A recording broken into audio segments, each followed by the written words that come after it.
সবাইকে প্রণাম। তোমরা ভালো থাকো, আনন্দে থাকো, শান্তিতে থাকো। ঈশ্বরের কাছে এটাই আমার প্রার্থনা। আমি প্রথম এপিসোডে বলেছিলাম যে আমরা নিজেরা নিজেদেরকেই চিনি না।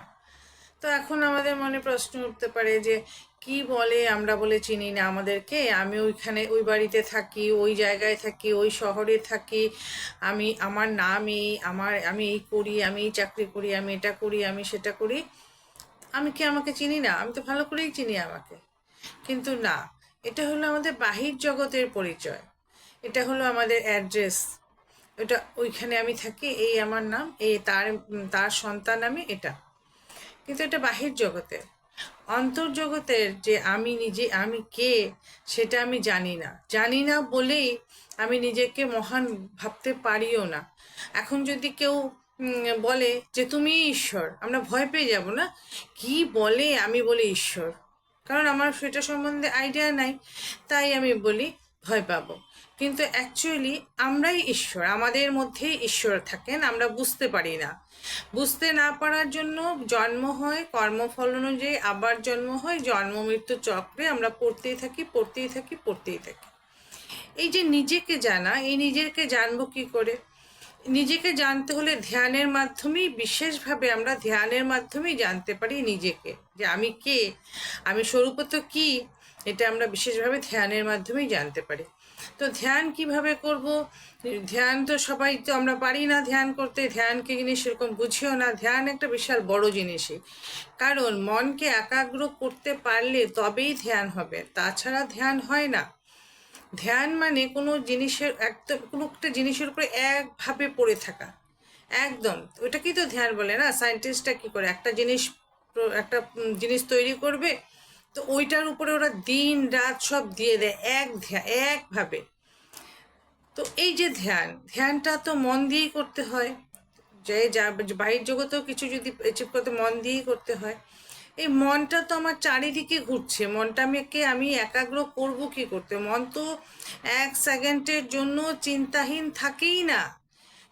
এইটা না এইটা, এটা না এটা, টপ টপ টপ টপ করে চিন্তা উঠছে, যদি বসেও থাকি তাও। ঠিক এই মনটাকে আমি যখন আমি একাগ্র করতে, আমার প্রথম কি হবে, মনকে কিছু দিতে লাগবে। মন ফট করে ধ্যান করতে বসলো আর একদম চিন্তামুক্ত হয়ে যাবে, তা হয় না। প্রথম কি করতে লাগবে, মনকে মনকে তো কিছু দিতে লাগবে না? তো মনকে আমি এটাই দেই যে আমি যখন পুজো করতে বসবো বা কোথাও একা বসে আছি খুব শান্তভাবে, তখন কি করবো, মনের এই মাঝখানটার মধ্যে আমি আমার ইষ্টকে রাখলাম, বা যেই ঠাকুরকেই ভালোবাসো তাকে বসাবো। ফটোটা এইরকমভাবে বসাতে হয়, মুখটা যেন এইরকম থাকে, এইভাবে বসাতে লাগে, হৃদয়ে ঈশ্বরকে এইভাবে বসাতে লাগে, মুখটা যেন এই সামনের দিকে থাকে। তো এইভাবে হৃদয়ে ঈশ্বরকে বসিয়ে বা ইষ্টকে বসিয়ে বা গুরুকে বসিয়ে আমি তখন যেই পূজাটা আমি বাইরে করি, আসনে করি, ফুল দেই, তুলসী দেই, স্নান করাই, মালা পরাই, ভোগ দেই, আরতি করি, ধূপ দেখাই, তারপরে তো নাম করি না যারা দীক্ষিত আমরা, বা যারা অন্যরকম মালা যারা জপে। তো এইভাবে আমি ভিতরে করব। মনটা সবসময় কিছু করতে চায়, মন খালি থাকতে চায় না। তাই আমরা স্টার্ট করব এইভাবে, এটাকে মানস পূজা বলে।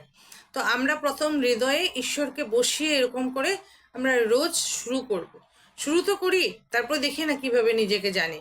তো এইভাবে যখন আমরা শুরু করব, তখন মনটা কি হবে, প্রথম প্রথম মনটা বসতে চাইবে না, এদিক ওদিক ছুটবে, ছুটুক, আমরা ওটা নিয়ে চিন্তা করব না।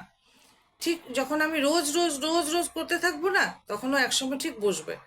যেমন একটা বাচ্চা ছেলেকে পড়তে বসতে চায় না, কিন্তু রোজ যখন আমি একই টাইমে বসাবো না, তখন যেরকম 1 ঘন্টা বসলে ওই একটা বার তো হলেও, একটা লাইন হলেও শিখবে, ঠিক সেরকম আমরা যখন রোজ মনটাকে এইভাবে মানস পূজাটা দিব, তখন সে আস্তে আস্তে আস্তে আস্তে সে একাগ্র হয়ে এক জায়গায় বসতে শুরু করবে।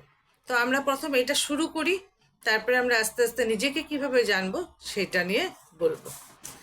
তো আমার ইষ্টগুরুকে প্রণাম করে আজকের কথা আমি এখানেই রাখলাম।